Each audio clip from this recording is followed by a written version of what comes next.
بسم الله الرحمن الرحيم ألف لام ميم ذلك الكتاب لا ريب فيه هدى للمتقين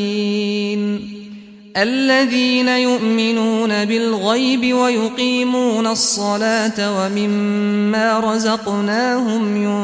ينفقون والذين يؤمنون بما أنزل إليك وما أنزل من قبلك وبالآخرة هم يوقنون أولئك على هدى من ربهم وأولئك هم المفلحون إن الذين كفروا سواء عليهم أأنذرتهم أم لم تنذرهم لا يؤمنون ختم الله على قلوبهم وعلى سمعهم وعلى أبصارهم غشاوة ولهم عذاب عظيم ومن الناس من يقول آمنا بالله وباليوم الآخر وما هم بمؤمنين يخادعون الله والذين آمنوا وما يخدعون إلا أنفسهم وما يشعرون في قلوبهم مرض فزادهم الله مرضا ولهم عذاب أليم بما كانوا يكذبون وإذا قيل لهم لا تفسدوا في الأرض قالوا إنما نحن مصلحون ألا إنهم هم المفسدون ولكن لا يشعرون وإذا قيل لهم آمنوا كما آمن الناس قالوا أنؤمن كما آمن السفهاء ألا إنهم هم السفهاء ولكن لا يعلمون وإذا لقوا الذين آمنوا قالوا آمنا وإذا خلوا إلى شياطينهم قالوا إنا معكم إنما نحن مستهزئون الله يستهزئ بهم ويمدهم في طغيانهم يعمهون أولئك الذين اشتروا الضلالة بالهدى فما ربحت تجارتهم وما كانوا مهتدين مثلهم كمثل الذي استوقد نارا فلما أضاءت ما حوله ذهب الله بنورهم وتركهم في ظلمات لا يبصرون صم بكم عمي فهم لا يرجعون أو كصيب من السماء فيه ظلمات ورعد وبرق يجعلون أصابعهم في آذانهم من الصواعق حذر الموت والله محيط بالكافرين يكاد البرق يخطف أبصارهم كلما أضاء لهم مشوا فيه وإذا أظلم عليهم قاموا ولو شاء الله لذهب بسمعهم وأبصارهم إن الله على كل شيء قدير. يا أيها الناس اعبدوا ربكم الذي خلقكم والذين من قبلكم لعلكم تتقون الذي جعل لكم الأرض فراشا والسماء بناء وأنزل من السماء ماء فأخرج به من الثمرات رزقا لكم فلا تجعلوا لله أندادا وأنتم تعلمون وإن كنتم في ريب مما نزلنا على عبدنا فأتوا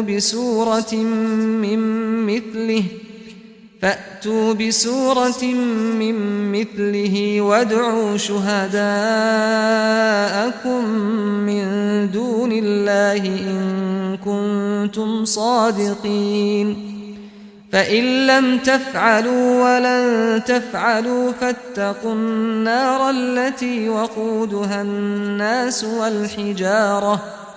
أعدت للكافرين وبشر الذين آمنوا وعملوا الصالحات أن لهم جنات تجري من تحتها الأنهار كلما رزقوا منها من ثمرة رزقا قالوا هذا الذي رزقنا من قبل وأتوا به متشابها ولهم فيها أزواج مطهرة وهم فيها خالدون إن الله لا يستحيي أن يضرب مثلا ما بعوضة فما فوقها فأما الذين آمنوا فيعلمون أنه الحق من ربهم وأما الذين كفروا فيقولون ماذا أراد الله بهذا مثلا يضل به كثيرا ويهدي به كثيرا وما يضل به إلا الفاسقين الذين ينقضون عهد الله من بعد ميثاقه ويقطعون ما أمر الله به أن يوصل ويفسدون في الأرض أولئك هم الخاسرون كيف تكفرون بالله وكنتم أمواتا فأحياكم ثم يميتكم ثم يحييكم ثم إليه ترجعون هو الذي خلق لكم ما في الأرض جميعا ثم استوى إلى السماء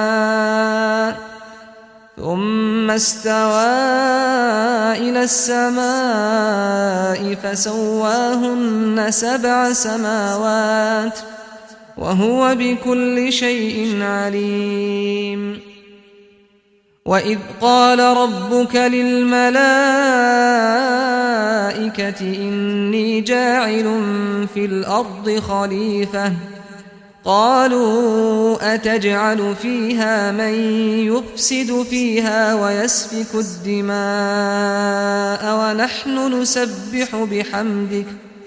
ونحن نسبح بحمدك ونقدس لك قال إني أعلم ما لا تعلمون وعلم آدم الأسماء كلها ثم عرضهم على الملائكة فقال أنبئوني بأسماء هؤلاء إن كنتم صادقين قالوا سبحانك لا علم لنا إلا ما علمتنا إنك أنت العليم الحكيم. قال يا آدم أنبئهم بأسمائهم. فلما أنبأهم بأسمائهم قال ألم أقل لكم إني أعلم غيب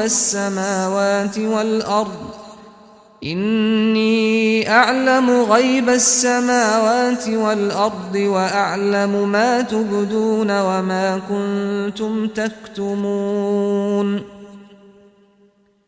وإذ قلنا للملائكة اسجدوا لآدم فسجدوا إلا إبليس أبى واستكبر وكان من الكافرين. وقلنا يا آدم اسكن أنت وزوجك الجنة وكلا منها رغدا حيث شئتما ولا تقربا هذه الشجرة فتكونا من الظالمين. فأزلهما الشيطان عنها فأخرجهما مما كانا فيه وقلنا اهبطوا بعضكم لبعض عدو ولكم في الأرض مستقر ومتاع إلى حين. فتلقى آدم من ربه كلمات فتاب عليه إنه هو التواب الرحيم. قلنا اهبطوا منها جميعا فإما يأتينكم مني هدى فمن تبع هداي فلا خوف عليهم ولا هم يحزنون. والذين كفروا وكذبوا بآياتنا أولئك أصحاب النار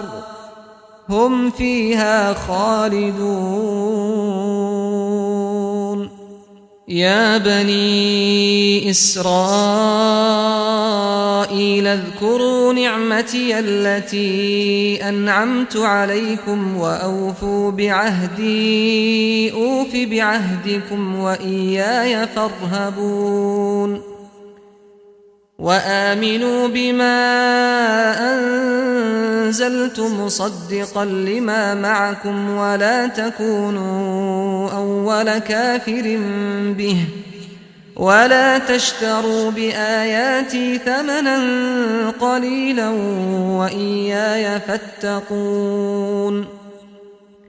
ولا تلبسوا الحق بالباطل وتكتموا الحق وأنتم تعلمون.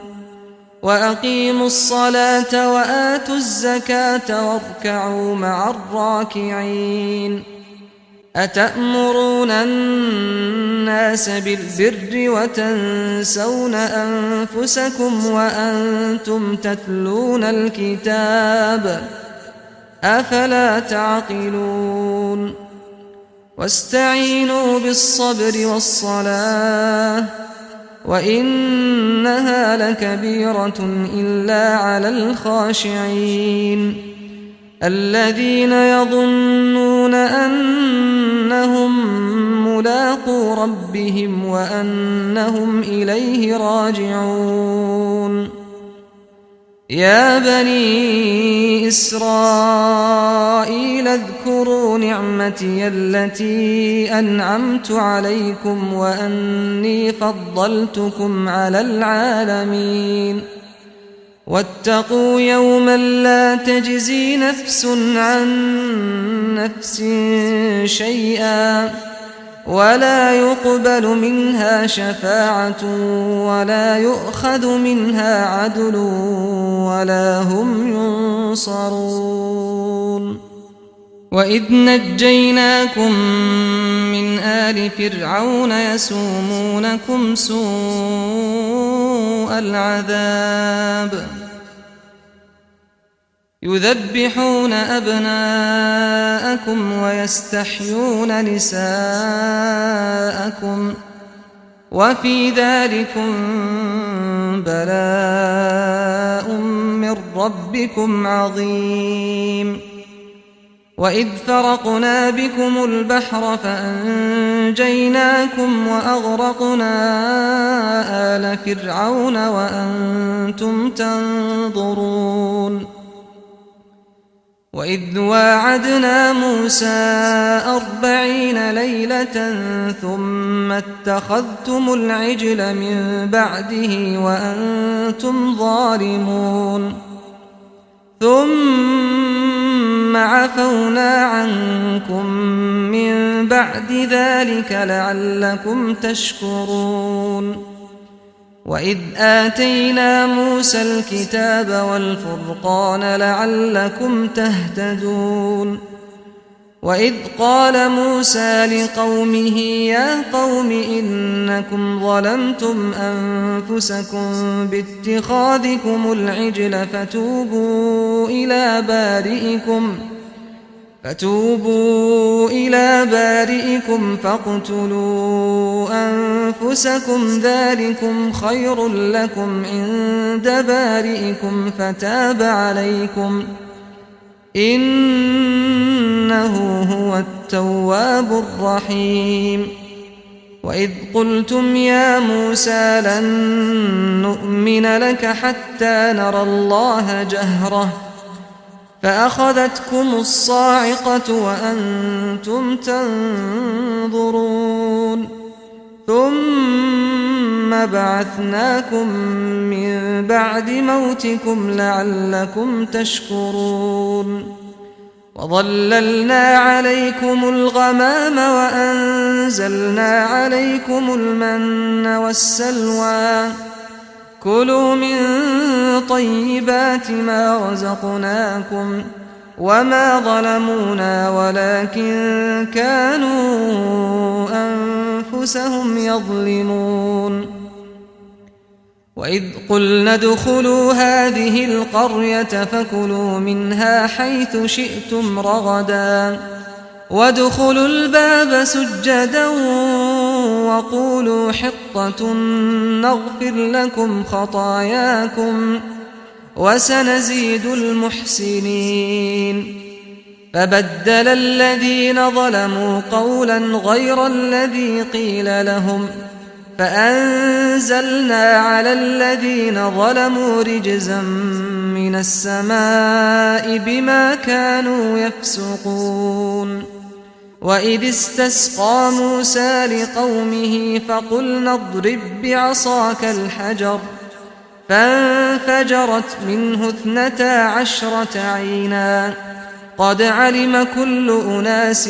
مشربهم كلوا واشربوا من رزق الله ولا تعثوا في الأرض مفسدين وإذ قلتم يا موسى لن نصبر على طعام واحد فادع لنا ربك يخرج لنا مما تنبت الأرض من بقلها وقثائها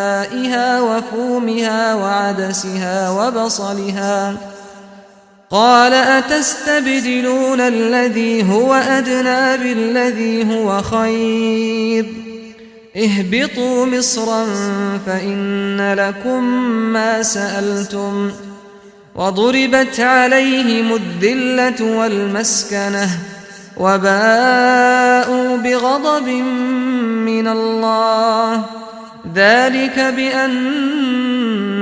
كانوا يكفرون بآيات الله ويقتلون النبيين بغير الحق ذلك بما عصوا وكانوا يعتدون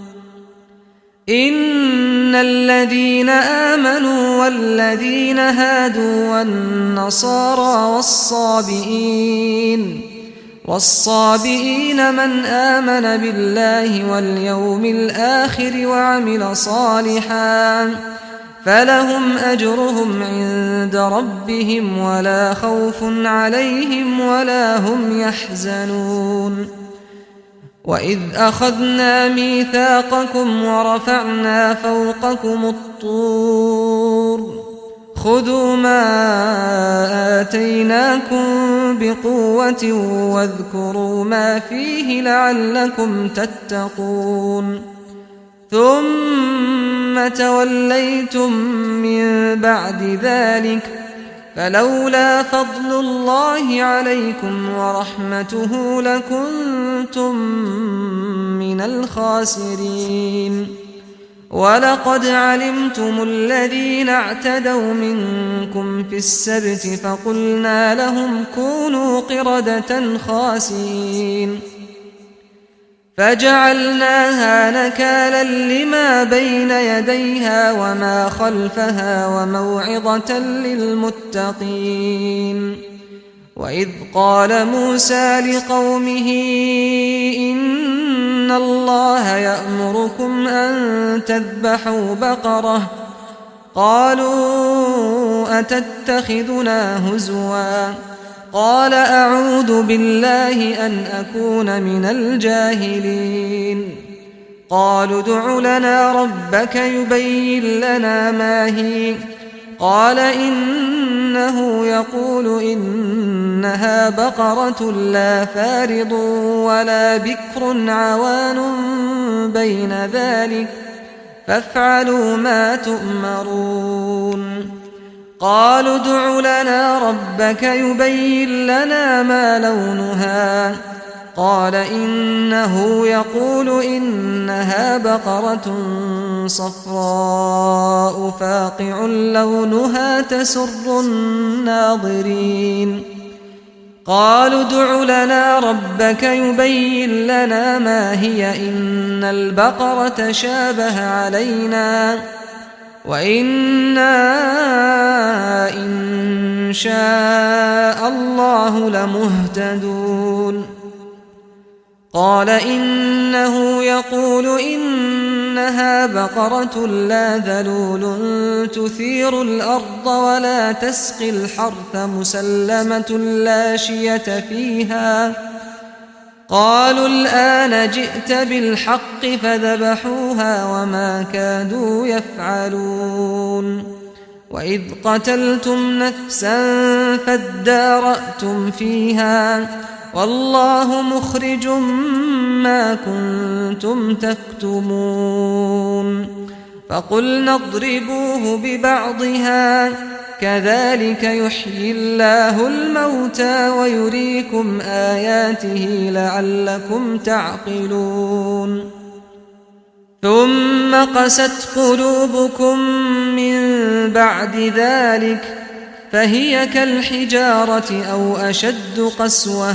وإن من الحجارة لما يتفجر منه الأنهار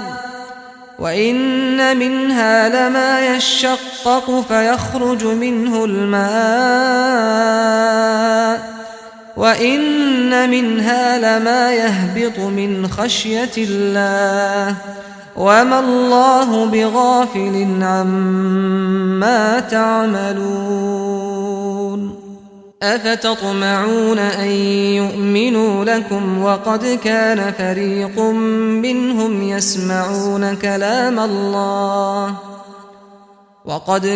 فريق منهم يسمعون كلام الله ثم يحرفونه من بعد ما عقلوه وهم يعلمون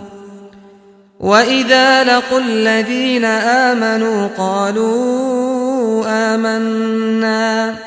وإذا خلا بعضهم إلى بعض قالوا أتحدثونهم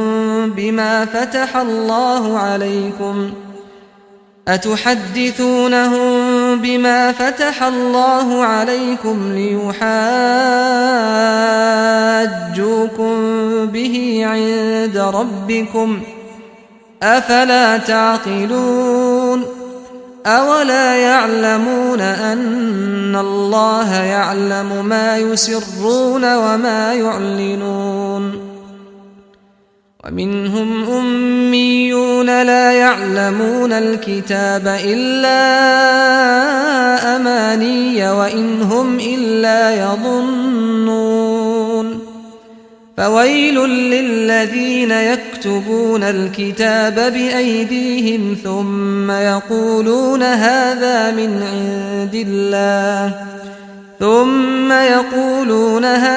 من عند الله ليشتروا به ثمنا قليلا فويل لهم مما كتبت أيديهم وويل لهم مما يكسبون وقالوا لن تمسنا النار إلا أياما معدودة قل أتخذتم عند الله عهدا فلن يخلف الله عهده أم تقولون على الله ما لا تعلمون بلى من كسب سيئة وأحاطت به خطيئته فأولئك أصحاب النار هم فيها خالدون والذين آمنوا وعملوا الصالحات أولئك أصحاب الجنة هم فيها خالدون وإذ أخذنا ميثاق بني إسرائيل لا تعبدون إلا الله وبالوالدين إحسانا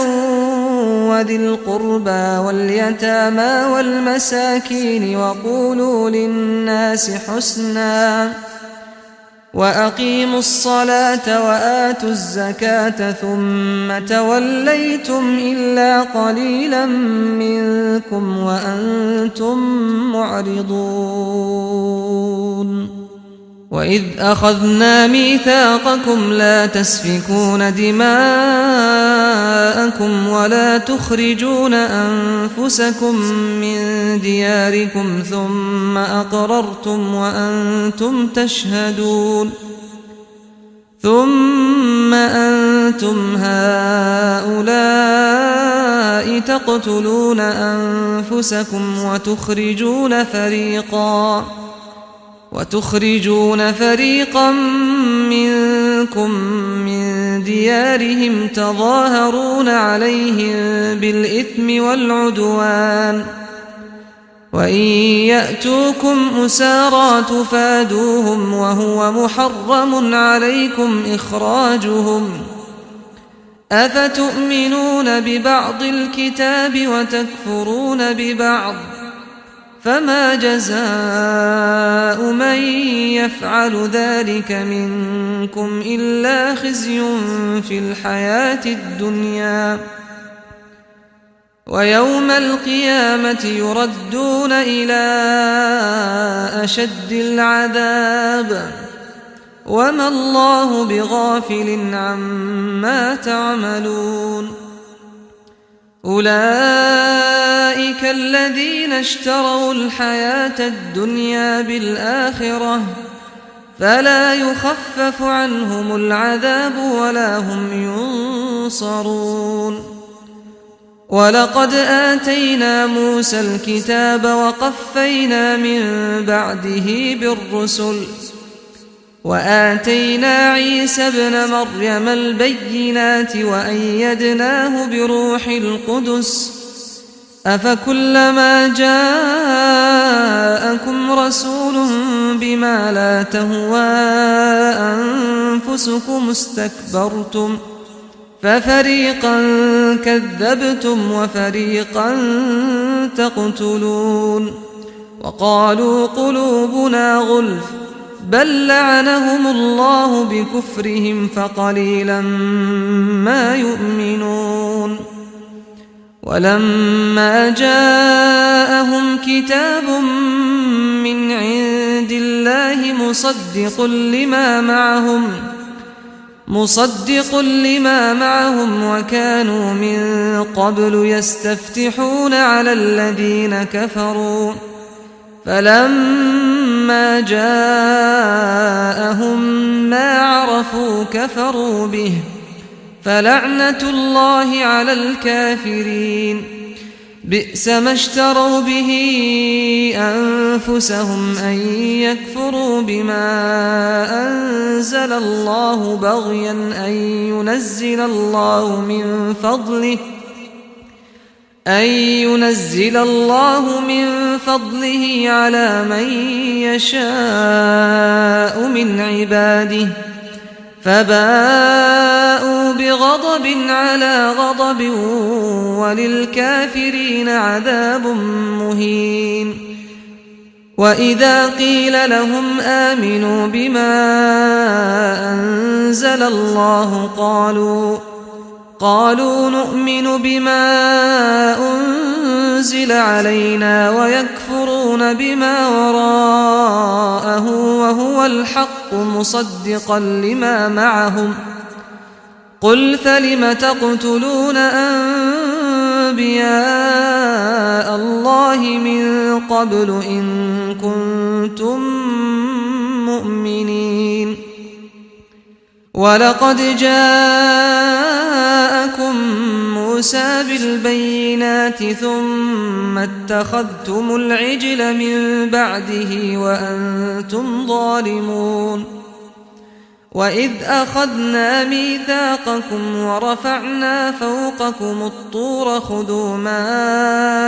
آتيناكم بقوة واسمعوا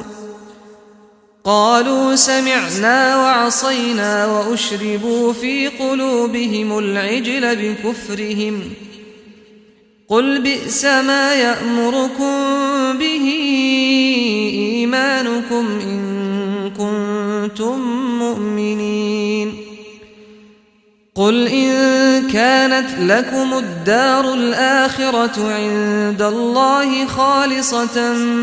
من دون الناس فتمنوا الموت إن كنتم صادقين ولن يتمنوه أبدا بما قدمت أيديهم والله عليم بالظالمين ولتجدنهم أحرص الناس على حياة ومن الذين أشركوا يود أحدهم لو يعمر 1000 سنة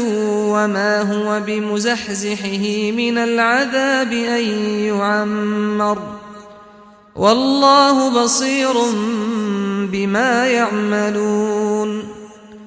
قل من كان عدوا لجبريل فإنه نزله على قلبك بإذن الله مصدقا لما بين يديه وهدى وبشرى للمؤمنين من كان عدوا لله وملائكته ورسله وجبريل وميكال فإن الله عدو للكافرين ولقد أنزلنا إليك آيات بينات وما يكفر بها إلا الفاسقون أوكلما عاهدوا عهدا نبذه فريق منهم بل أكثرهم لا يؤمنون ولما جاءهم رسول من عند الله مصدق لما معهم نبذ فريق من الذين أوتوا الكتاب كتاب الله وراء ظهورهم كأنهم لا يعلمون واتبعوا ما تتلو الشياطين على ملك سليمان وما كفر سليمان ولكن الشياطين كفروا يعلمون الناس السحر وما أنزل على الملكين ببابل هاروت وماروت وما يعلمان من أحد حتى يقولا إنما نحن فتنة فلا تكفر فيتعلمون منهما ما يفرقون به بين المرء وزوجه وما هم بضارين به من أحد إلا بإذن الله ويتعلمون ما يضرهم ولا ينفعهم ولقد علموا لمن اشتراه ما له في الآخرة من خلاق ولبئس ما شروا به أنفسهم لو كانوا يعلمون ولو أنهم آمنوا واتقوا لمثوبة من عند الله خير لو كانوا يعلمون يا أيها الذين آمنوا لا تقولوا راعنا وقولوا انظرنا واسمعوا وللكافرين عذاب أليم ما يود الذين كفروا من أهل الكتاب ولا المشركين أن ينزل عليكم من خير من ربكم والله يختص برحمته من يشاء والله ذو الفضل العظيم ما ننسخ من آية أو ننسها نأت بخير منها أو مثلها ألم تعلم أن الله على كل شيء قدير ألم تعلم أن الله له ملك السماوات والأرض وما لكم من دون الله من ولي ولا نصير أم تريدون أن تسألوا رسولكم كما سئل موسى من قبل ومن يتبدل الكفر بالإيمان فقد ضل سواء السبيل ود كثير من أهل الكتاب لو يردونكم من بعد إيمانكم كفارا حسدا من عند أنفسهم من بعد ما تبين لهم الحق فاعفوا واصفحوا حتى يأتي الله بأمره إن الله على كل شيء قدير وأقيموا الصلاة وآتوا الزكاة وما تقدموا لأنفسكم من خير تجدوه عند الله إن الله بما تعملون بصير وقالوا لن يدخل الجنة إلا من كان هودا أو نصارى تلك أمانيهم قل هاتوا برهانكم إن كنتم صادقين بلى من أسلم وجهه لله وهو محسن فله أجره عند ربه ولا خوف عليهم ولا هم يحزنون وقالت اليهود ليست النصارى على شيء وقالت النصارى ليست اليهود على شيء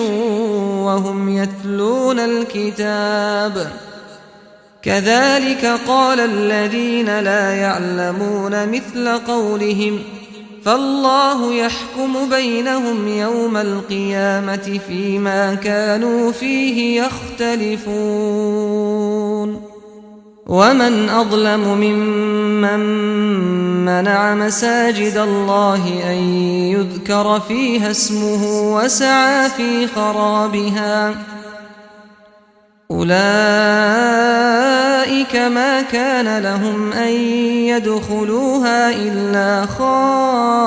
خائفين لهم في الدنيا خزي ولهم في الآخرة عذاب عظيم ولله المشرق والمغرب فأينما تولوا فثم وجه الله إن الله واسع عليم وقالوا اتخذ الله ولدا سبحانه بل له ما في السماوات والأرض كل له قانتون بديع السماوات والأرض وإذا قضى أمرا فإنما يقول له كن فيكون وقال الذين لا يعلمون لولا يكلمنا الله أو تأتينا آية كذلك قال الذين من قبلهم مثل قولهم تشابهت قلوبهم قد بينا الآيات لقوم يوقنون إنا أرسلناك بالحق بشيرا ونذيرا ولا تسأل عن أصحاب الجحيم ولن ترضى عنك اليهود ولا النصارى حتى تتبع ملتهم قل إن هدى الله هو الهدى ولئن اتبعت أهواءهم بعد الذي جاءك من العلم ما لك من الله من ولي ولا نصير الذين آتيناهم الكتاب يتلونه حق تلاوته أولئك يؤمنون به ومن يكفر به فأولئك هم الخاسرون يا بني إسرائيل اذكروا نعمتي التي أنعمت عليكم وأني فضلتكم على العالمين واتقوا يوما لا تجزي نفس عن نفس شيئا ولا يقبل منها عدل ولا تنفعها شفاعة ولا هم ينصرون وإذ ابتلى إبراهيم ربه بكلمات فأتمهن قال إني جاعلك للناس إماما قال ومن ذريتي قال لا ينال عهد الظالمين وإذ جعلنا البيت مثابة للناس وأمنا واتخذوا من مقام إبراهيم مصلى وعهدنا إلى إبراهيم وإسماعيل أن طهرا بيتي للطائفين والعاكفين والركع السجود وإذ قال إبراهيم رب اجعل هذا بلدا آمنا وارزق أهله من الثمرات من آمن منهم بالله واليوم الآخر قال ومن كفر فأمتعه قليلا ثم أضطره إلى عذاب النار وبئس المصير وإذ يرفع إبراهيم القواعد من البيت وإسماعيل ربنا تقبل منا إنك أنت السميع العليم ربنا واجعلنا مسلمين لك ومن ذريتنا أمة مسلمة لك وأرنا مناسكنا إنك أنت التواب الرحيم ربنا وابعث فيهم رسولا منهم يتلو عليهم آياتك ويعلمهم الكتاب والحكمة ويزكيهم إنك أنت العزيز الحكيم ومن يرغب عن ملة إبراهيم إلا من سفه نفسه ولقد اصطفيناه في الدنيا وإنه في الآخرة لمن الصالحين إذ قال له ربه أسلم قال أسلمت لرب العالمين ووصى بها إبراهيم بنيه ويعقوب يا بني إن الله اصطفى لكم الدين فلا تموتن إلا وأنتم مسلمون أم كنتم شهداء إذ حضر يعقوب الموت إذ قال لبنيه ما تعبدون من بعدي قالوا نعبد إلهك وإله آبائك إبراهيم وإسماعيل وإسحاق إلها واحدا ونحن له مسلمون تلك أمة قد خلت لها ما كسبت ولكم ما كسبتم ولا تسألون عما كانوا يعملون وقالوا كونوا هودا أو نصارى تهتدوا قل بل ملة إبراهيم حنيفا وما كان من المشركين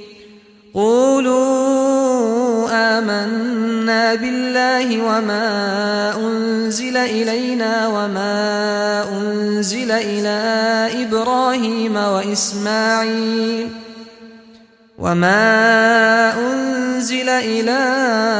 إبراهيم وإسماعيل وإسحاق ويعقوب والأسباط وما أوتي موسى وعيسى وما أوتي النبيون من ربهم لا نفرق بين أحد منهم ونحن له مسلمون فإن آمنوا بمثل ما آمنتم به فقد اهتدوا وإن تولوا فإنما هم في شقاق فسيكفيكهم الله وهو السميع العليم صبغة الله ومن أحسن من الله صبغة ونحن له عابدون قل أتحاجوننا في الله وهو ربنا وربكم ولنا أعمالنا ولكم أعمالكم ونحن له مخلصون أم تقولون إن إبراهيم وإسماعيل وإسحاق ويعقوب والأسباط كانوا هودا أو نصارى قل أأنتم أعلم أم الله ومن أظلم ممن كتم شهادة عنده من الله وما الله بغافل عما تعملون تلك أمة قد خلت لها ما كسبت ولكم ما كسبتم ولا تسألون عما كانوا يعملون سيقول السفهاء من الناس ما ولاهم عن قبلتهم التي كانوا عليها قل لله المشرق والمغرب يهدي من يشاء إلى صراط مستقيم وكذلك جعلناكم أمة وسطا لتكونوا شهداء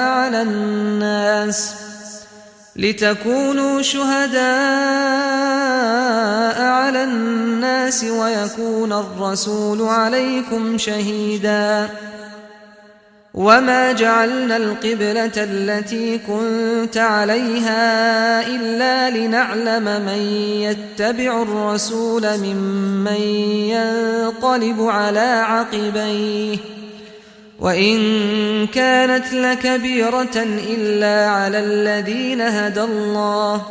وما كان الله ليضيع إيمانكم إن الله بالناس لرءوف رحيم قد نرى تقلب وجهك في السماء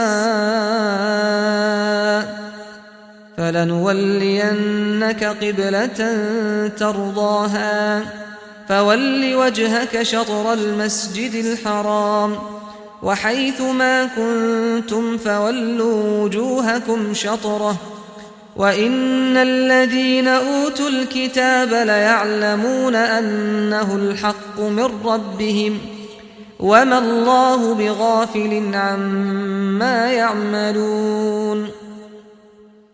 ولئن أتيت الذين أوتوا الكتاب بكل آية ما تبعوا قبلتك وما أنت بتابع قبلتهم وما بعضهم بتابع قبلة بعض ولئن اتبعت أهواءهم من بعد ما جاءك من العلم إنك إذا لمن الظالمين الذين آتيناهم الكتاب يعرفونه كما يعرفون أبناءهم وإن فريقا منهم ليكتمون الحق وهم يعلمون الحق من ربك فلا تكونن من الممترين ولكل وجهة هو موليها فاستبقوا الخيرات أينما تكونوا يأت بكم الله جميعا إن الله على كل شيء قدير ومن حيث خرجت فول وجهك شطر المسجد الحرام وإنه للحق من ربك وما الله بغافل عما تعملون ومن حيث خرجت فول وجهك شطر المسجد الحرام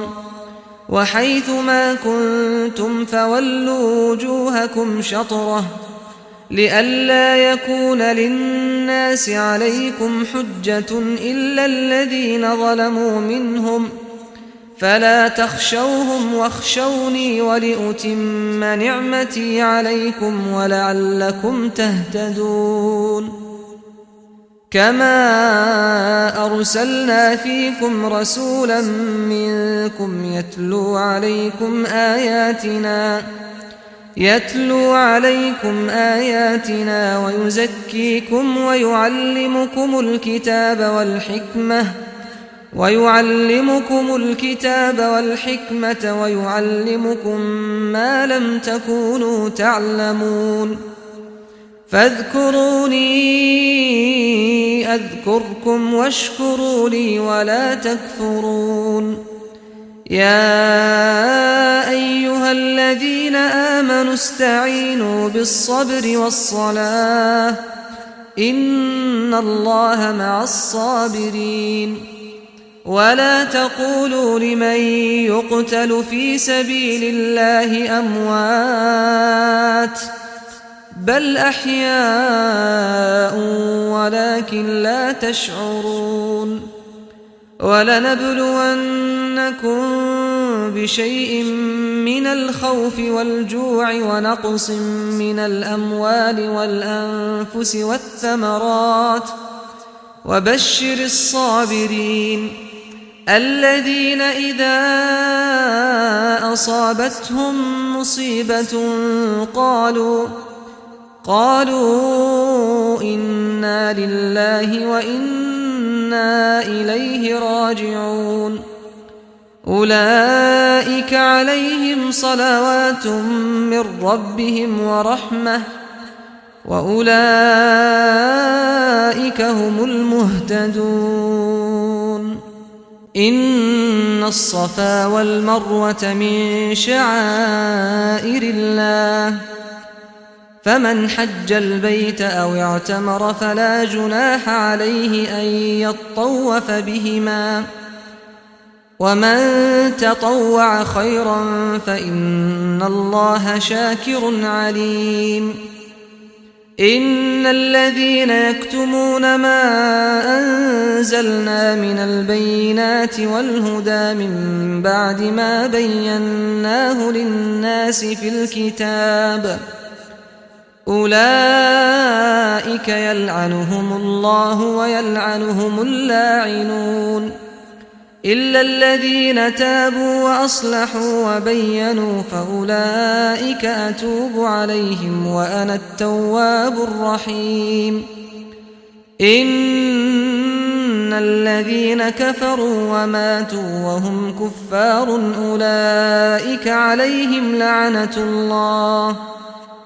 أولئك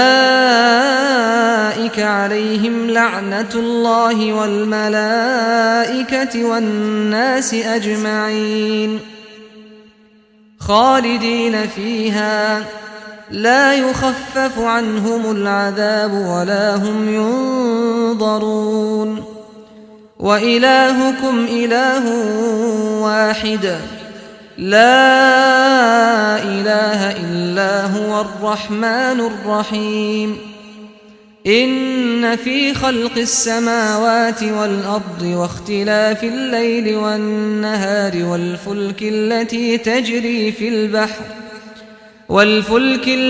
تجري في البحر بما ينفع الناس وما أنزل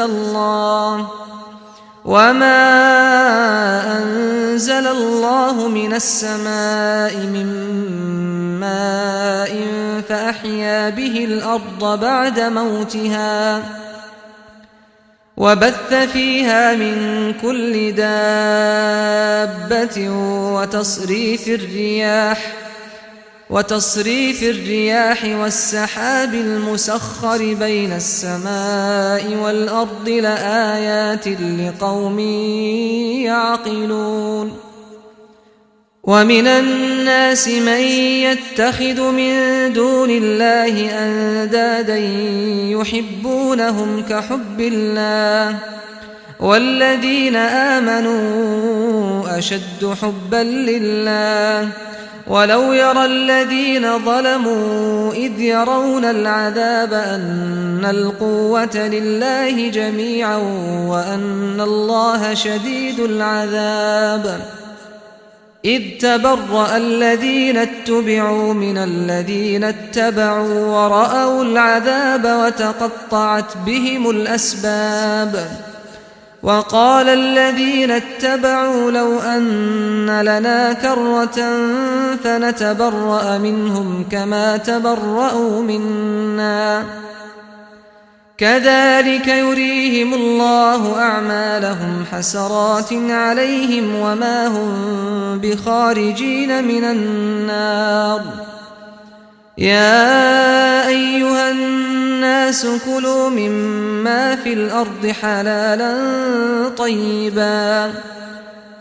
ولا تتبعوا خطوات الشيطان إنه لكم عدو مبين إنما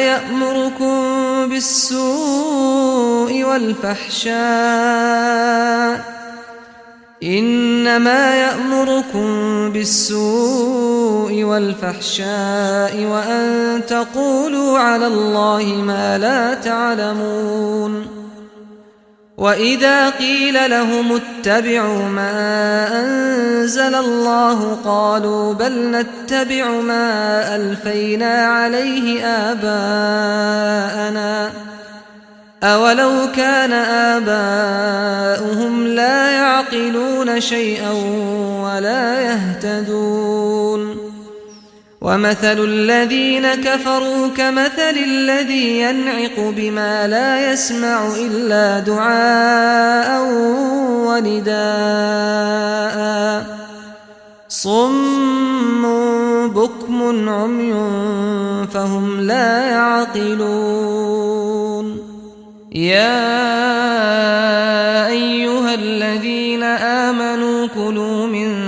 طيبات ما رزقناكم واشكروا لله إن كنتم إياه تعبدون إنما حرم عليكم الميتة والدم ولحم الخنزير وما أهل به لغير الله فمن اضطر غير باغ ولا عاد فلا إثم عليه إن الله غفور رحيم إن الذين يكتمون ما أنزل الله من الكتاب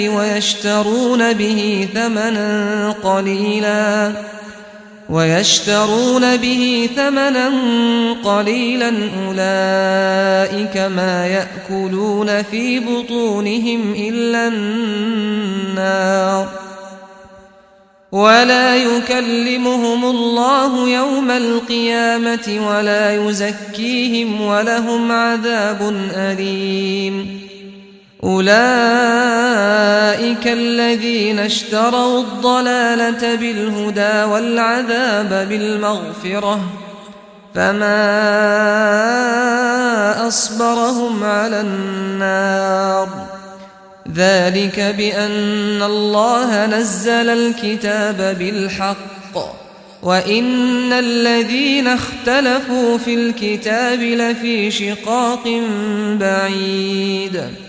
ليس البر أن تولوا وجوهكم قبل المشرق والمغرب ولكن البر من آمن بالله واليوم الآخر والملائكة والكتاب والنبيين وآتى المال على حبه ذوي القربى واليتامى والمساكين وابن السبيل والسائلين وفي الرقاب وأقام الصلاة وآتى الزكاة والموفون بعهدهم إذا عاهدوا والصابرين في البأساء والضراء وحين البأس أولئك الذين صدقوا وأولئك هم المتقون يا أيها الذين آمنوا كتب عليكم القصاص في القتلى الحر بالحر والعبد بالعبد والأنثى بالأنثى فمن عفي له من أخيه شيء فاتباع بالمعروف وأداء إليه بإحسان ذلك تخفيف من ربكم ورحمة فمن اعتدى بعد ذلك فله عذاب أليم ولكم في القصاص حياة يا أولي الألباب لعلكم تتقون كتب عليكم إذا حضر أحدكم الموت إن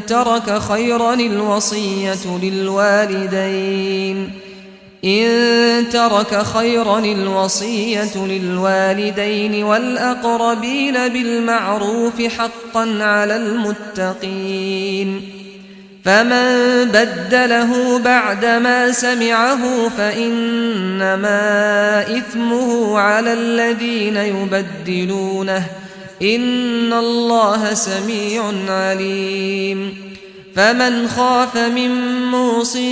جنفا أو إثما فأصلح بينهم فلا إثم عليه إن الله غفور رحيم يا أيها الذين آمنوا كتب عليكم الصيام كما كتب على الذين من قبلكم لعلكم تتقون أياما معدودات فمن كان منكم مريضا أو على سفر فعدة من أيام أخر وعلى الذين يطيقونه فدية طعام مسكين فمن تطوع خيرا فهو خير له وأن تصوموا خير لكم إن كنتم تعلمون شهر رمضان الذي أنزل فيه القرآن هدى للناس وبينات من الهدى والفرقان فمن شهد منكم الشهر فليصمه ومن كان مريضا أو على سفر فعدة من أيام أخر يريد الله بكم اليسر ولا يريد بكم العسر ولتكملوا العدة ولتكبروا الله على ما هداكم ولعلكم تشكرون وإذا سألك عبادي عني فإني قريب أجيب دعوة الداع إذا دعان فليستجيبوا لي وليؤمنوا بي لعلهم يرشدون أحل لكم ليلة الصيام الرفث إلى نسائكم هن لباس لكم وأنتم لباس لهن علم الله أنكم كنتم تختانون أنفسكم فتاب عليكم وعفى عنكم فالآن باشروهن وابتغوا ما كتب الله لكم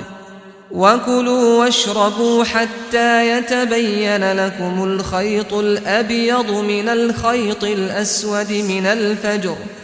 ثم أتموا الصيام إلى الليل ولا تباشروهن وأنتم عاكفون في المساجد تلك حدود الله فلا تقربوها كذلك يبين الله آياته للناس لعلهم يتقون ولا تأكلوا أموالكم بينكم بالباطل وتدلوا بها إلى الحكام لتأكلوا فريقا من أموال الناس بالإثم وأنتم تعلمون يسألونك عن الأهلة قل هي مواقيت للناس والحج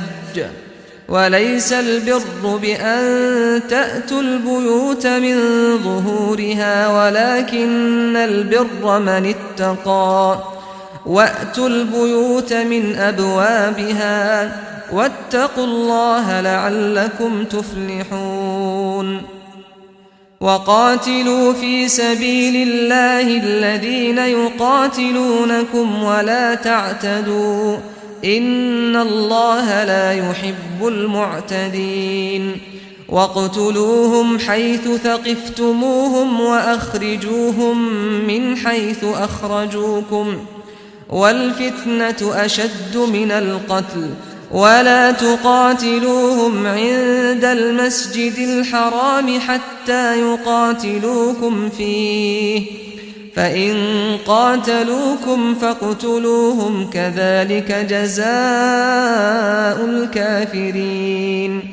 فإن انتهوا فإن الله غفور رحيم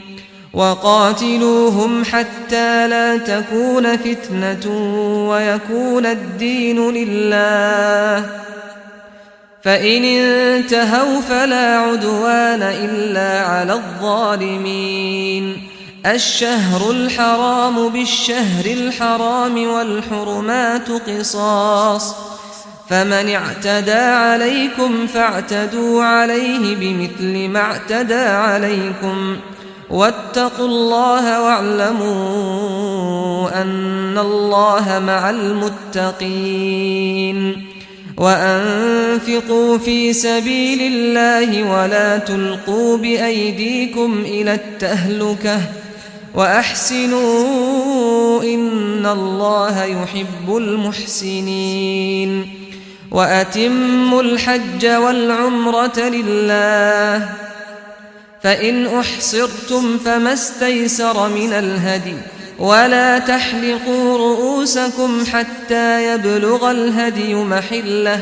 فمن كان منكم مريضا أو به أذى من رأسه ففدية من صيام أو صدقة أو نسك فإذا أمنتم فمن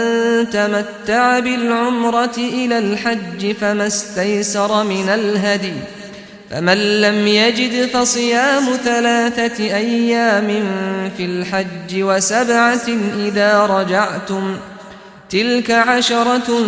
كاملة ذلك لمن لم يكن أهله حاضر المسجد الحرام واتقوا الله واعلموا أن الله شديد العقاب الحج أشهر معلومات فمن فرض فيهن الحج فلا رفث ولا فسوق ولا جدال في الحج وما تفعلوا من خير يعلمه الله وتزودوا فإن خير الزاد التقوى واتقون يا أولي الألباب ليس عليكم جناح أن تبتغوا فضلا من ربكم فإذا أفضتم من عرفات فاذكروا الله عند المشعر الحرام واذكروه كما هداكم وإن كنتم من قبله لمن الضالين ثم أفيضوا من حيث أفاض الناس واستغفروا الله إن الله غفور رحيم فإذا قضيتم مناسككم فاذكروا الله كذكركم آباءكم أو أشد ذكرا فمن الناس من يقول ربنا آتنا في الدنيا وما له في الآخرة من خلاق ومنهم من يقول ربنا آتنا في الدنيا حسنة وفي الآخرة حسنة ربنا آتنا في الدنيا حسنة وفي الآخرة حسنة وقنا عذاب النار أولئك لهم نصيب مما كسبوا والله سريع الحساب واذكروا الله في أيام معدودات فمن تعجل في يومين فلا إثم عليه ومن تأخر فلا إثم عليه لمن اتقى واتقوا الله واعلموا أنكم إليه تحشرون ومن الناس من يعجبك قوله في الحياة الدنيا ويشهد الله على ما في قلبه وهو ألد الخصام وإذا تولى سعى في الأرض ليفسد فيها ويهلك الحرث والنسل والله لا يحب الفساد وإذا قيل له اتق الله أخذته العزة بالإثم فحسبه جهنم ولبئس المهاد ومن الناس من يشري نفسه ابتغاء مرضات الله والله رؤوف بالعباد يا أيها الذين آمنوا ادخلوا في السلم كافة ولا تتبعوا خطوات الشيطان إنه لكم عدو مبين فإن زللتم من بعد ما جاءتكم البينات فاعلموا أن الله عزيز حكيم هل ينظرون إلا أن يأتيهم الله في ظلل من الغمام والملائكة وقضي الأمر وإلى الله ترجع الأمور سل بني إسرائيل كم آتيناهم من آية بينة ومن يبدل نعمة الله من بعد ما جاءته فإن الله شديد العقاب زين للذين كفروا الحياة الدنيا ويسخرون من الذين آمنوا والذين اتقوا فوقهم يوم القيامة والله يرزق من يشاء بغير حساب كان الناس أمة واحدة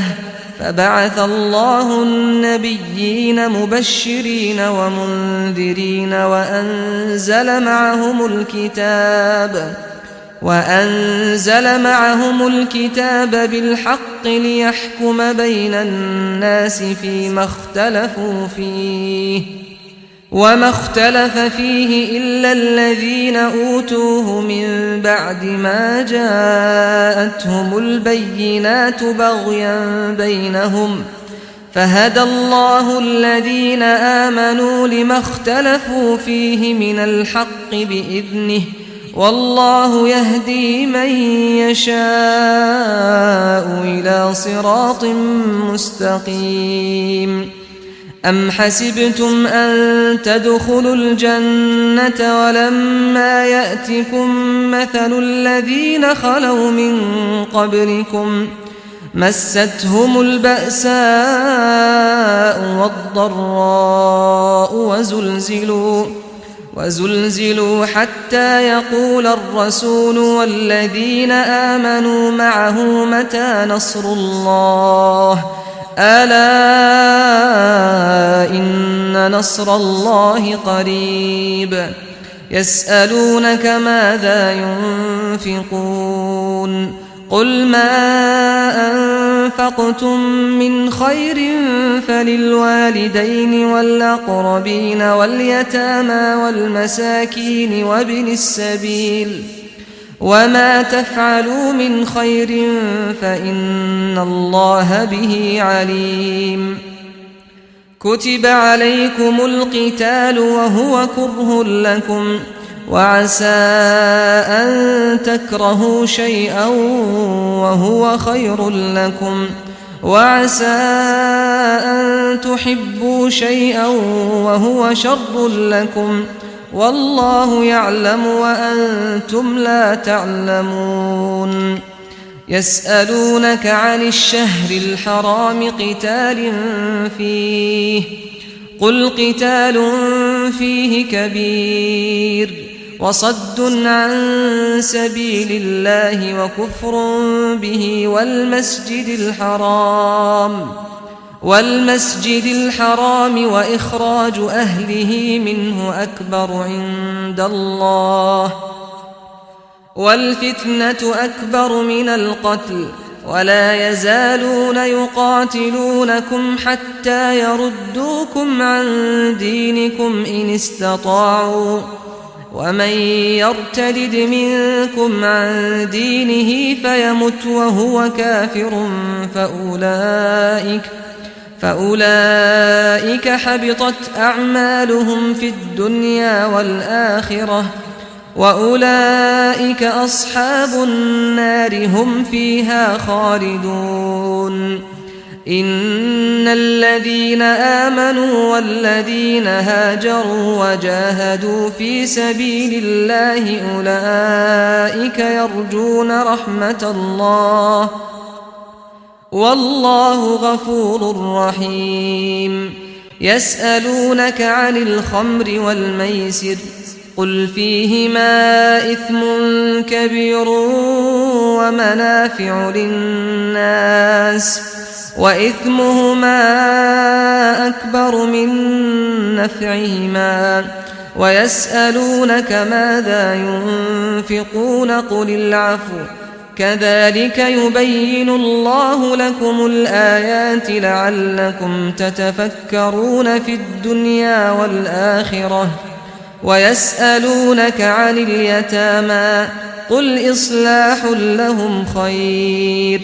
وإن تخالطوهم فإخوانكم والله يعلم المفسد من المصلح ولو شاء الله لأعنتكم إن الله عزيز حكيم ولا تنكحوا المشركات حتى يؤمنوا ولأمة مؤمنة خير من مشركة ولو أعجبتكم ولا تنكحوا المشركين حتى يؤمنوا ولعبد مؤمن خير من مشرك ولو أعجبكم أولئك يدعون إلى النار والله يدعو إلى الجنة والمغفرة بإذنه ويبين آياته للناس لعلهم يتذكرون ويسألونك عن المحيض قل هو أذى فاعتزلوا النساء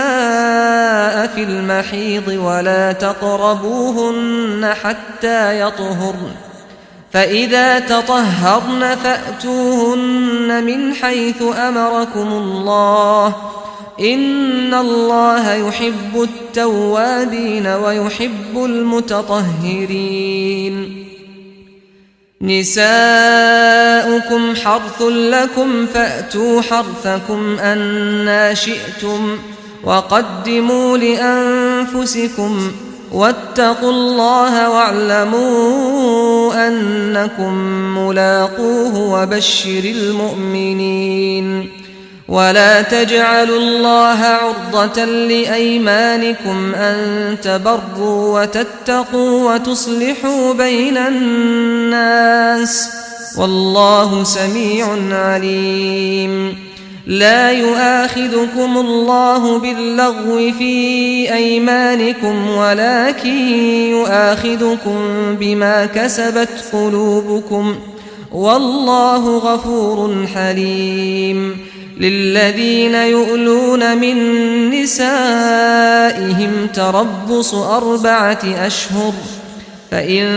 فاءوا فإن الله غفور رحيم وإن عزموا الطلاق فإن الله سميع عليم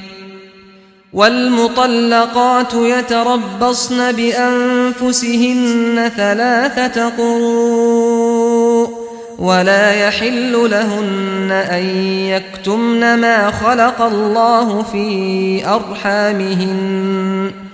ولا يحل لهن أن يكتمن ما خلق الله في أرحامهن إن كن يؤمن بالله واليوم الآخر وبعولتهن أحق بردهن في ذلك إن أرادوا إصلاحا ولهن مثل الذي عليهن بالمعروف وللرجال عليهن درجة والله عزيز حكيم الطلاق 2 فإمساك بمعروف أو تسريح بإحسان ولا يحل لكم أن تأخذوا مما آتيتموهن شيئا إلا أن يخافا ألا يقيما حدود الله، فإن خفتم ألا يقيما حدود الله فلا جناح عليهما فيما افتدت به، تلك حدود الله فلا تعتدوها، ومن يتعد حدود الله فأولئك هم الظالمون. فإن طلقها فلا تحل له من بعد حتى تنكح زوجا غيره، فإن طلقها فلا جناح عليهما أن يتراجعا إن ظنا أن يقيما حدود الله، وتلك حدود الله يبينها لقوم يعلمون. وإذا طلقتم النساء فبلغن أجلهن فأمسكوهن بمعروف أو سرحوهن بمعروف، ولا تمسكوهن ضرارا لتعتدوا، ومن يفعل ذلك فقد ظلم نفسه. ولا تتخذوا آيات الله هزوا، واذكروا نعمة الله عليكم وما أنزل عليكم من الكتاب والحكمة يعظكم به، واتقوا الله واعلموا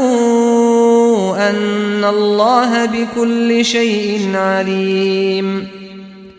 وإذا طلقتم النساء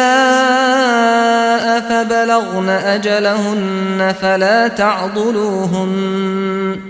فلا تعضلوهن أن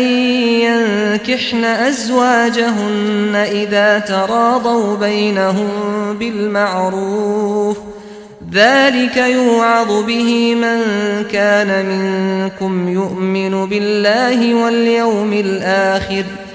ذلكم أزكى لكم وأطهر، والله يعلم وأنتم لا تعلمون.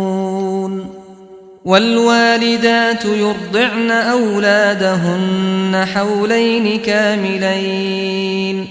لمن أراد أن يتم الرضاعة، وعلى المولود له رزقهن وكسوتهن بالمعروف، لا تكلف نفس إلا وسعها، لا تضار والدة بولدها ولا مولود له بولده، وعلى الوارث مثل ذلك، فإن أرادا فصالا عن تراض منهما وتشاور فلا جناح عليهما. وإن أردتم أن تسترضعوا أولادكم فلا جناح عليكم إذا سلمتم ما آتيتم بالمعروف، واتقوا الله واعلموا أن الله بما تعملون بصير. والذين يتوفون منكم ويذرون أزواجا يتربصن بأنفسهن 4 أشهر وعشرا، فإذا بلغن أجلهن فلا جناح عليكم فيما فعلن في أنفسهن بالمعروف، والله بما تعملون خبير. ولا جناح عليكم فيما عرضتم به من خطبة النساء أو أكننتم في أنفسكم، علم الله أنكم ستذكرونهن ولكن لا تواعدوهن سرا إلا أن تقولوا قولا معروفا، ولا تعزموا عقدة النكاح حتى يبلغ الكتاب أجله واعلموا أن الله يعلم ما في أنفسكم فاحذروه واعلموا أن الله غفور حليم. لا جناح عليكم إن طلقتم النساء ما لم تمسوهن أو تفرضوا لهن فريضة ومتعوهن على الموسع قدره وعلى المقتر قدره متاعا بالمعروف حقا على المحسنين. وإن طلقتموهن من قبل أن تمسوهن وقد فرضتم لهن فريضة فنصف ما فرضتم إلا أن يعفون أو يعفو الذي بيده عقدة النكاح وأن تعفوا أقرب للتقوى ولا تنسوا الفضل بينكم إن الله بما تعملون بصير. حافظوا على الصلوات والصلاة الوسطى وقوموا لله قانتين. فإن خفتم فرجالا أو ركبانا فإذا أمنتم فاذكروا الله كما علمكم ما لم تكونوا تعلمون. والذين يتوفون منكم ويذرون أزواجا وصية لأزواجهم متاعا إلى الحول غير إخراج فإن خرجن فلا جناح عليكم فيما فعلن في أنفسهن من معروف والله عزيز حكيم. وللمطلقات متاع بالمعروف حقا على المتقين كذلك يبين الله لكم آياته لعلكم تعقلون. ألم تر إلى الذين خرجوا من ديارهم وهم ألوف حذر الموت فقال لهم الله موتوا ثم أحياهم إن الله لذو فضل على الناس ولكن أكثر الناس لا يشكرون. وقاتلوا في سبيل الله واعلموا أن الله سميع عليم. من ذا الذي يقرض الله قرضا حسنا فيضاعفه له أضعافا كثيرة والله يقبض ويبسط وإليه ترجعون. ألم تر إلى الملأ من بني إسرائيل من بعد موسى إذ قالوا لنبي لهم ابعث لنا ملكا نقاتل في سبيل الله قال هل عسيتم إن كتب عليكم القتال ألا تقاتلوا قالوا وما لنا ألا نقاتل في سبيل الله وقد أخرجنا من ديارنا وأبنائنا فلما كتب عليهم القتال تولوا إلا قليلا منهم والله عليم بالظالمين. وقال لهم نبيهم إن الله قد بعث لكم طالوت ملكا قالوا أنى يكون له الملك علينا ونحن أحق بالملك منه ولم يؤت سعة من المال قال إن الله اصطفاه عليكم وزاده بسطة في العلم والجسم والله يؤتي ملكه من يشاء والله واسع عليم. وقال لهم نبيهم إن آية ملكه أن يأتيكم التابوت فيه سكينة من ربكم وبقية مما ترك آل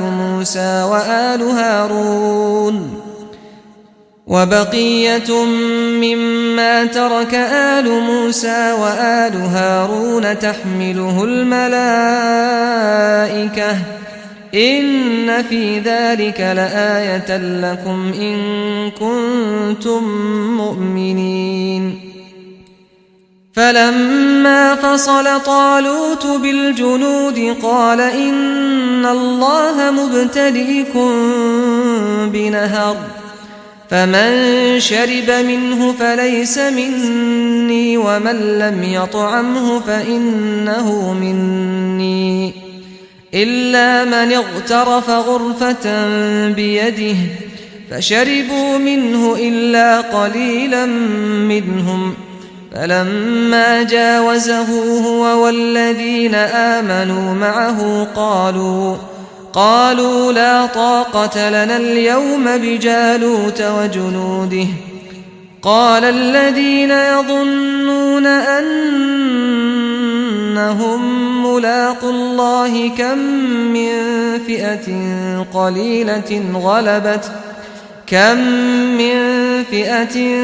قليلة غلبت فئة كثيرة بإذن الله والله مع الصابرين. ولما برزوا لجالوت وجنوده قالوا ربنا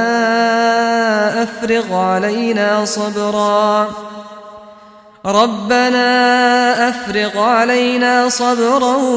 وثبت أقدامنا وانصرنا على القوم الكافرين. فهزموهم بإذن الله وقتل داود جالوت وآتاه الله الملك والحكمة وعلمه مما يشاء. ولولا دفع الله الناس بعضهم ببعض لفسدت الأرض ولكن الله ذو فضل على العالمين. تلك آيات الله نتلوها عليك بالحق وإنك لمن المرسلين. تلك الرسل فضلنا بعضهم على بعض منهم من كلم الله ورفع بعضهم درجات وآتينا عيسى ابن مريم البينات وأيدناه بروح القدس. ولو شاء الله ما اقتتل الذين من بعدهم من بعد ما جاءتهم البينات ولكن اختلفوا فمنهم من آمن ومنهم من كفر. ولو شاء الله ما اقتتلوا ولكن الله يفعل ما يريد. يا أيها الذين آمنوا أنفقوا مما رزقناكم من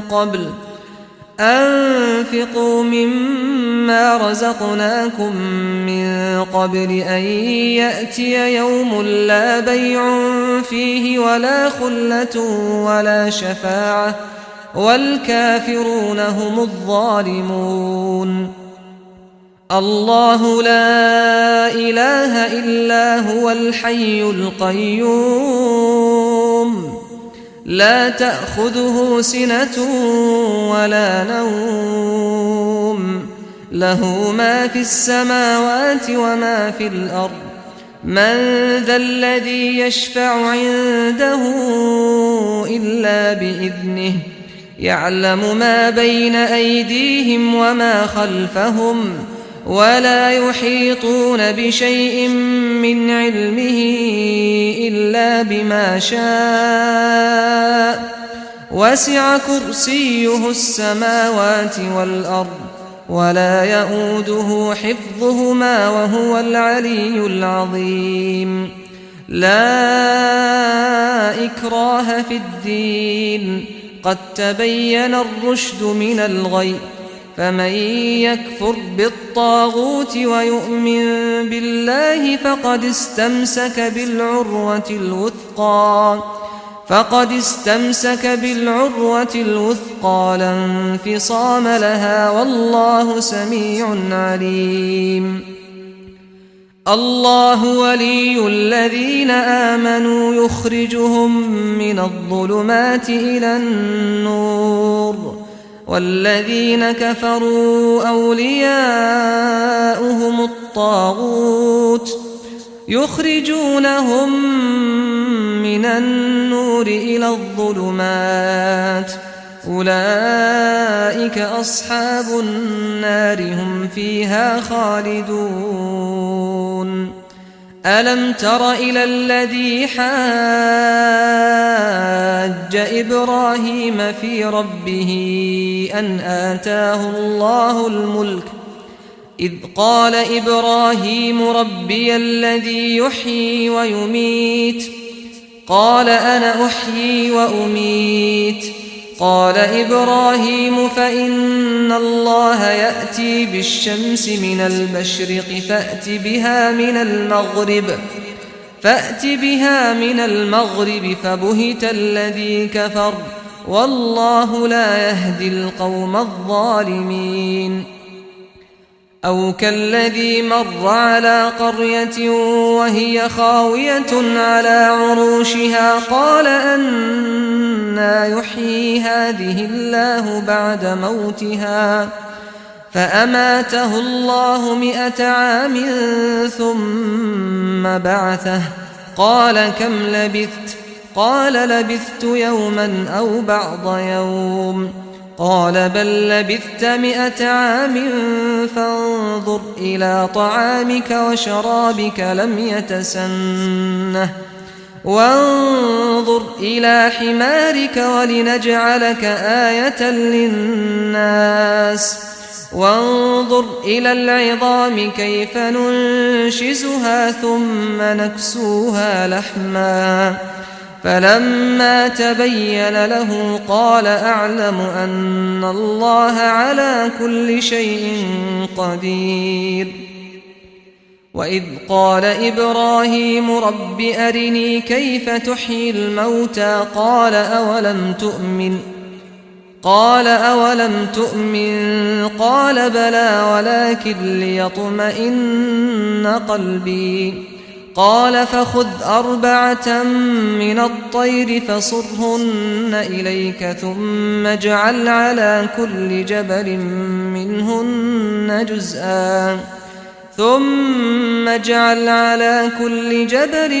منهن جزءا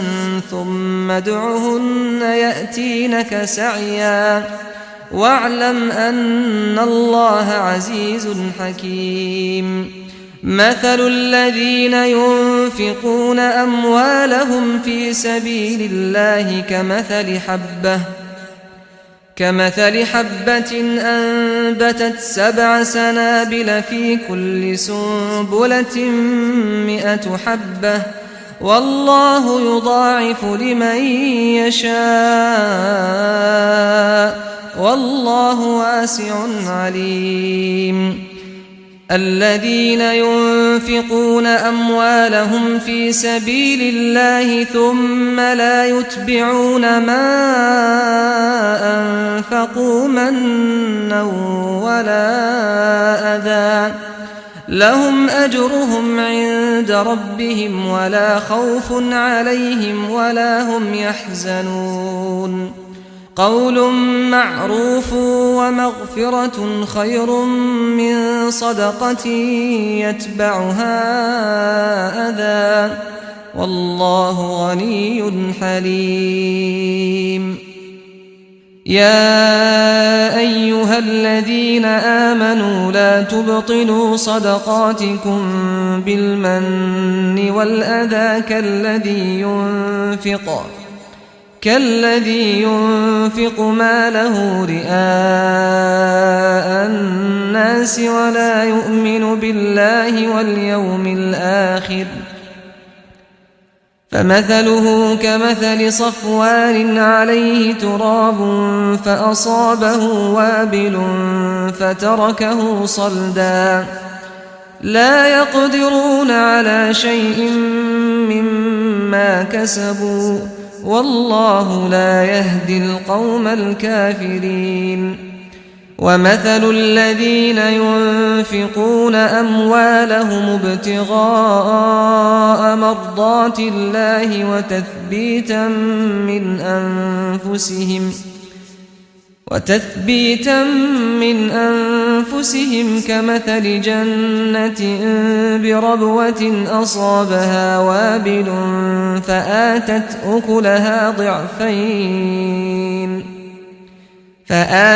أكلها ضعفين فإن لم يصبها وابل فطل، والله بما تعملون بصير. أيود أحدكم أن تكون له جنة من نخيل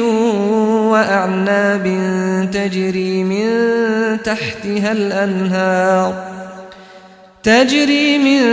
تحتها الأنهار له فيها من كل الثمرات وأصابه الكبر وله ذرية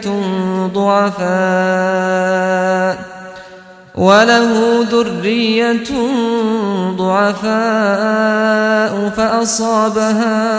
إعصار فيه نار فاحترقت، كذلك يبين الله لكم الآيات لعلكم تتفكرون. يا أيها الذين آمنوا أنفقوا من طيبات ما كسبتم ومما أخرجنا لكم من الأرض، ولا تيمموا الخبيث منه تنفقون ولستم بآخذيه إلا أن تغمضوا فيه، واعلموا أن الله غني حميد. الشيطان يعدكم الفقر ويأمركم بالفحشاء، والله يعدكم مغفرة منه وفضلا، والله واسع عليم. يؤتي الحكمة من يشاء، ومن يؤت الحكمة فقد أوتي خيرا كثيرا، وما يذكر إلا أولو الألباب. وما أنفقتم من نفقة أو نذرتم من نذر فإن الله يعلمه، وما للظالمين من أنصار. إن تبدوا الصدقات فنعما هي، وإن تخفوها وتؤتوها الفقراء فهو خير لكم، ويكفر عنكم من سيئاتكم، والله بما تعملون خبير. ليس عليك هداهم ولكن الله يهدي من يشاء، وما تنفقوا من خير فلأنفسكم، وما تنفقون إلا ابتغاء وجه الله،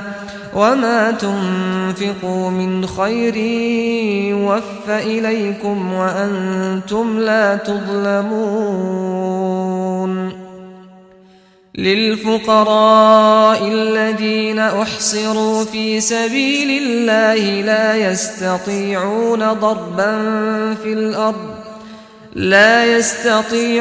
ضربا في الأرض يحسبهم الجاهل أغنياء من التعفف تعرفهم بسيماهم لا يسألون الناس إلحافا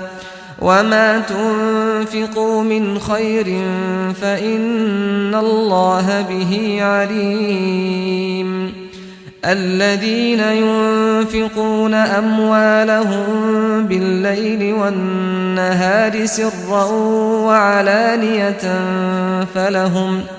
فلهم أجرهم عند ربهم ولا خوف عليهم ولا هم يحزنون الذين يأكلون الربا لا يقومون إلا كما يقوم الذي يتخبطه الشيطان من المس ذلك بأنهم قالوا إنما البيع مثل الربا وأحل الله البيع وحرم الربا فمن جاءه موعظة من ربه فانتهى فله ما سلف وأمره إلى الله ومن عاد فأولئك أصحاب النار هم فيها خالدون يمحق الله الربا ويربي الصدقات والله لا يحب كل كفار أثيم إن الذين آمنوا وعملوا الصالحات وأقاموا الصلاة وآتوا الزكاة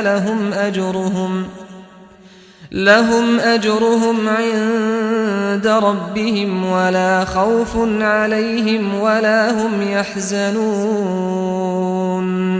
يا أيها الذين آمنوا اتقوا الله وذروا ما بقي من الربا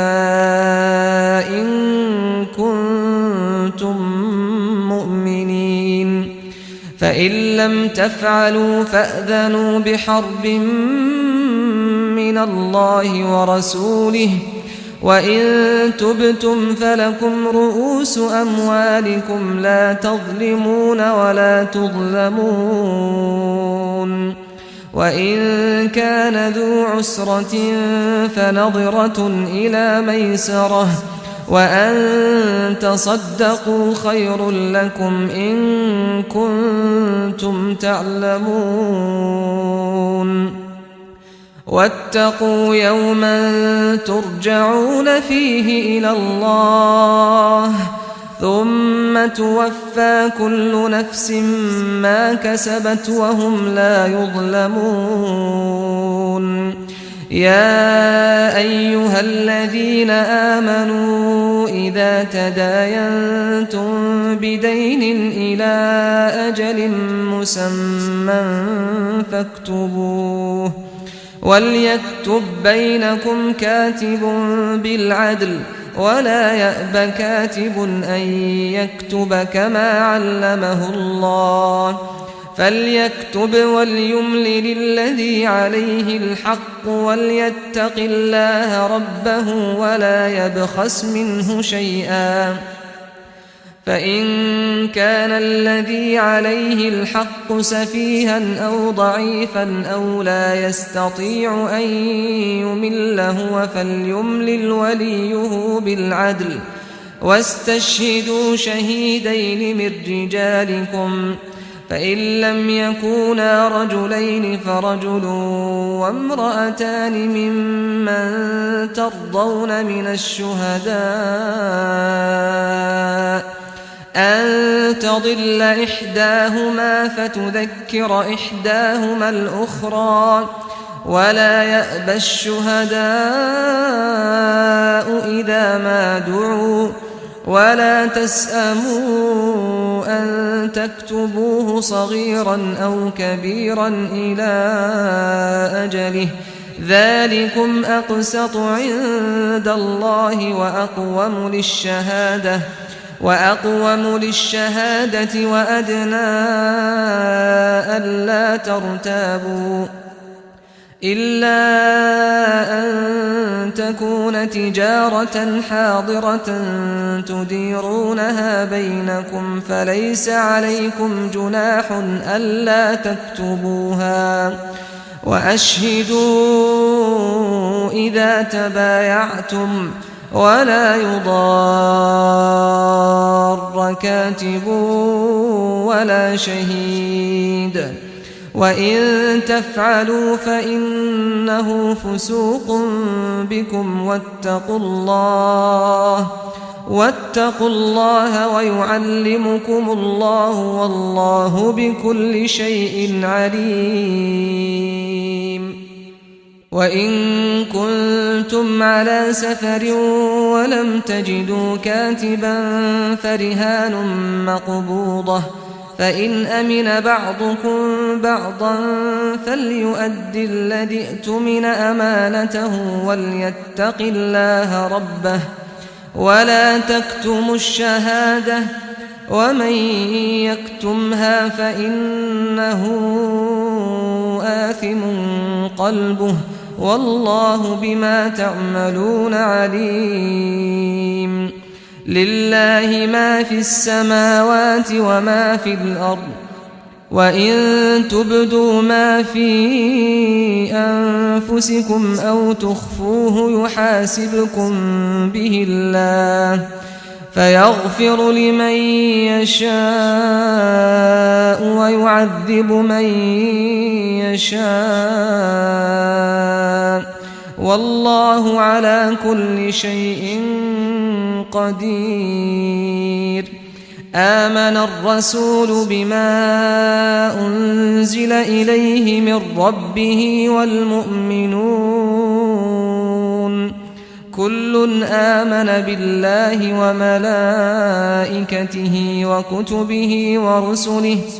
لا نفرق بين أحد من رسله وقالوا سمعنا وأطعنا غفرانك ربنا وإليك المصير.